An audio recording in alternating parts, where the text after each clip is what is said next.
안녕하세요. 골드만삭스입니다.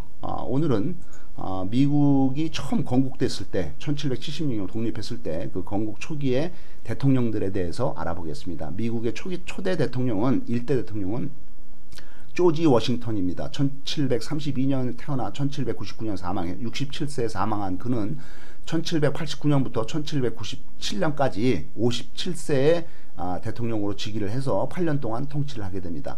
그의 전직은 대륙군 총사령관입니다. 1775년부터 1783년까지 미국 독립전쟁 할 때 43세부터 8년 동안 대륙군 총사령관을 하다가 대통령이 된 겁니다. 미국의 2대 대통령은 존 애덤스입니다. 1735년부터 1826년 91세에 사망한 그는 1797년부터 1801년까지 62살에 즉위를 해서 4년 동안 통치를 하게 됩니다. 전직은 워싱턴 밑에서 부통령이었습니다. 미국의 3대 대통령은 토머스 제퍼슨입니다. 1743년부터 1826년까지 83세에 사망을 하게 됩니다. 그의 재임은 1801년부터 1809년까지 58세에 즉위를 해서 8년 동안 통치를 합니다. 미국 독립선언서의 기초 작업을 한 사람이기도 합니다. 미국은 1대, 2대 대통령이 민주당 정권에서 나왔고 3대, 4대, 5대, 6대는 공화당 정권에서 나왔고 그 다음에 7대 대통령 때는 다시 민주당 정권에서 대통령이 나옵니다. 이렇게 정권이 바뀌는 것은 상당히 정치적으로 바람직한 일이라고 여겨집니다. 왜냐하면 부정부패가 없고 계속 이제 각성을 하게 되겠죠. 1769년 토마스 제퍼슨은 26살 때 변호사로서 버지니아 자치의회 의원이 됩니다. 1772년 29살 때 젊은 과부인 23살의 마사 스켈턴과 결혼을 하게 됩니다. 1775년 32살 때 대륙회의 위원이 되고 1776년 33살 때 버지니아 하원 의원으로서 독립선언서를 발표를 하게 됩니다. 1779년 36살 때 버지니아주 주지사를 3년 동안 역임을 하게 되고 1784년 41살 때 프랑스 공사에 취임을 해서 프랑스 혁명을 지지를 하게 됩니다. 1789년 46살 때 미국으로 돌아와서 초대 국무장관을 맡아서 4년 동안 하게 됩니다. 1793년 50살 때 영불 전쟁 때 영국과 프랑스와의 전쟁 때 프랑스를 지지를 하지만은 미국 국가 입장에서는 중립입니다. 개인적으로 프랑스를 지지를 했다는 거죠. 1796년 53살 때 제2대 대통령 선거에서 민주당의 존 애덤스한테 패하게 되고 부통령이 되게 됩니다. 1800년 57살 때 대통령이 당선이 되고 1803년 60살 때 대통령으로서 루이지애나 주를 프랑스로부터 매입을 하게 됩니다. 토마스 제퍼슨은 장인이 빚이 많아가지고 장인의 빚으로 늘어난 이자 때문에 큰 빚을 지고 땅을 팔았으나 독립전쟁 후에 인플레이션으로 돈의 가치가 급락해서 죽을 때까지 엄청난 빚을 남기고 죽었다고 되어 있습니다. 미국의 7대 대통령은 앤드류 잭슨입니다. 1767년부터 1845년까지 78살에 사망을 했습니다.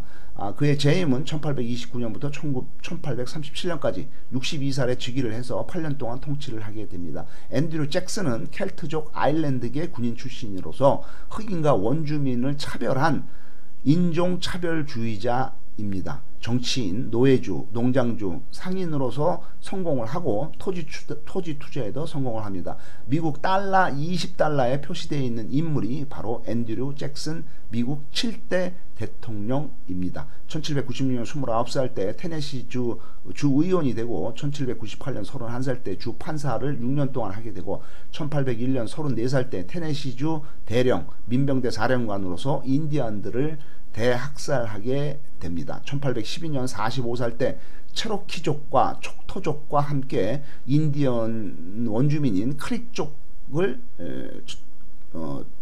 공격을 해서 전쟁을 하게 됩니다. 1814년 47살 때 인디언 크릭족과의 호슈슈 밴드 전투에서 인디언들을 대량으로 학살을 하게 됩니다. 1815년 48살 때 영국군과의 뉴올리안스 전투에서 대승하고 전국적인 명성을 올리게 됩니다. 1817년 50살 때 조지아 전투에서 세미놀족과 크릭족을 강경 진압하고 학살을 하게 됩니다. 이때 국무장관인 애덤스가 스페인으로부터 플로리다를 할양을 받고 미국이 플로리다 영토를 확보하게 됩니다. 1821년 54살 때 군전지사를 역임을 하고 1822년 55살 때는 테네시주 의회 연방 상원의원으로서 활동을 하게 됩니다. 미국의 16대 대통령은 링컨인데, 링컨은 1809년에 태어나서 1865년까지 56살에 암살돼서 사망을 합니다. 제임은 1861년부터 1865년까지 52살에 즉위를 해서 4년간 통치를 합니다. 재임에 성공을 했지만은 암살을 당합니다. 공화당 남북전쟁 승리와 이 사람은 공화당이고요. 남북전쟁 승리와 노예 해방의 주역이죠. 키는 197cm, 상당히 큰 변호사 출신이고, 그랜트 장군 등의 인재들을 등용하는 데 성공을 하게 됩니다. 1834년 링컨은 25살 때 일리노이주 주의원이 당선이 되고 정치에 입문을 하게 되고, 1846년 37살 때 연방의회 하원의원이 됩니다. 1860년 51살 때 대통령이 당선이 됩니다.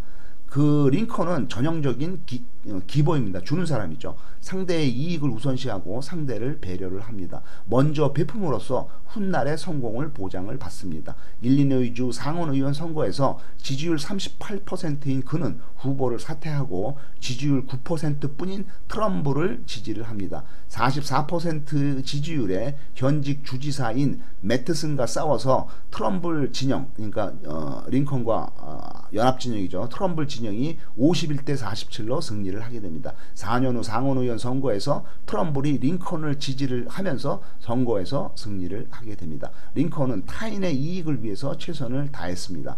대통령 당선 후에 그는 경쟁자였던 세 사람을 국무장관, 재무장관, 법무장관으로 임명을 하는 탕평책을 쓰고 인재 중용에 성공을 합니다. 화합의 신호를 보냅니다. 기본은 주는 사람은 타인을 돕고 시야가 넓고 멀고 길습니다. 그가 만약에 링컨이 테이커라면은 내각을 자신에게 충성하는 예스맨으로만 구성을 하고 자신의 이익과 권력을 지키려고 지지해준 동료들에게 모두들 한 자리씩을 주었을 것입니다. 모든 일은 팀이 하게 됩니다. 최강의 팀을 만들어야 합니다. 타인에게서 얻을 수 있는 것보다도 그들이 진정으로 필요로 하는 게 무엇인지 집중해야 합니다. 인간의 진정한 가치는 자신에게 아무런 도움도 되지 않는 사람을 어떻게 대하는가에 드러나게 됩니다. 명제는 단 하나 간단합니다. 다른 사람이 도움을 필요로 할 때 함께 하는 것 뿐입니다. 세상이 더 나아지기를 바라며 그러는 동안 내가 좋은 향기를 냈으면 좋겠습니다. 누군가를 만나면은 내가 이 사람을 어떻게 도울 수 있을지를 스스로 자문해 보아야 합니다. 이타적인 행동은 관계에서 더 많은 이익을 얻고 평판이 좋아지고 가능성의 세계가 더욱 넓어집니다. 남북전쟁이 북부군의 승리로 1863년에 끝나자 미국 연방은 공식적으로 노예제도를 폐지를 법으로 규정을 합니다. 하지만 법보다는 주먹이 가깝고 법보다는 뿌리 깊은 관습이 끈질기게 살아남아서 사회를 지배를 합니다. 남북전쟁 종료 후 10년이 지난 후인 1877년 북부군이 남부에서 완전히 철수하자 남부에서는 자체적으로 노예제도를 다시 부활시켰고 인종차별을 심화시킵니다. 공식적으로 미국 연방에서 노예제도가 법으로 폐지되었지만은 남부 지역에서는 그 이후로 100년 동안이나 더 흑인들이 백인들의 차별 속에서 살아갔던 것입니다. 알렉산더 해밀턴이라는 유명한 사람이 있습니다. 미국 달러 10달러짜리의 얼굴이 나오는 사람이죠. 아까 말씀드렸듯이 20달러짜리에는 앤드류 잭슨 미국 대통령이 나오고 10달러에는 알렉산더 해밀턴이 나옵니다. 그 다음에 100달러에는 벤저민 프랭클린이 나오죠. 알렉산더 해밀턴은 1755년 태어나서 1804년 49세에 사망을 합니다. 결투에서 총을 맞고 죽습니다. 1789년 34살 때 미국 초대 내무부 장관이 되어서 6년 동안 미국 국정을 잘 이끕니다. 그는 토머스 제퍼슨의 반연방주의에 반대하는 워싱턴의 연방주의에 동조를 합니다. 자유주의 미국 시장 경제 체제를 확립을 하는 경제통입니다. 강력한 중앙정부를 주장하고 그 대신에 정적이 많습니다. 중상주의 정책으로 상선을 보호하고 해군을 창설하고 강력한 해군을 만듭니다. 수도를 워싱턴 DC로 이전하고 중앙정부의 빚을 각 주가 균등하게 갚도록 조치를 합니다. 대중에게 모든 것을 맡기는 것은 너무 위험하다. 교육받은 소수 엘리트가 통치해야 된다고 주장합니다. 미국 지폐에서, 미국 돈 달러에서 대통령이 아닌 사람으로 나오는 사람은 10달러에 나오는 알렉산더 해밀턴, 그 다음에 100달러에 나오는 벤저민 프랭클린, 이 두 사람뿐으로 되어 있습니다.